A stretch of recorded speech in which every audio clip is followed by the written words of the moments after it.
Whether hosting a team retro, a client meeting, or a company town hall with thousands of participants, Miro Engage makes it an interactive experience with live polls and activities. Let's see how. Say we're preparing for a client meeting where some folks will be joining in person and others from their computers. We'll go to Activities in the Creation toolbar, select an activity, and edit it right here on the slide. Notice this QR code is automatically generated next to the activity.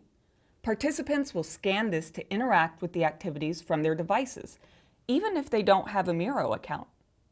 Watch as responses appear on the board in real time. Everyone, whether they're in the room or remote, sees their input captured live and feels part of the conversation. Or perhaps we want to add some participant interaction moments in a workshop we're going to run. We'll add a new activity into the slides we've already prepared. If we have a presentation in another tool, we can import it into Miro and add activities into it as well. Note that we can also add a QR code from here, but our participants have access to this Miro board, so we don't need it in this case. During the workshop, folks can interact with the activities directly in Miro, and once again, we'll see the board fill up with everyone's input. After the session, we'll turn this input into insights the team can act on. Select an activity frame, click Export, and all the data will be added to the board as sticky notes or tables.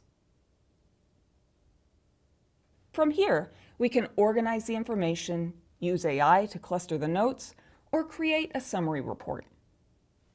If we have inputs from several sessions, say recurring all-hands meetings or sprint retros, we can use AI to spot patterns and track how things change over time. With Miro Engage, set up interactive sessions in minutes, engage thousands of participants from anywhere, and turn their feedback into insights that drive work forward.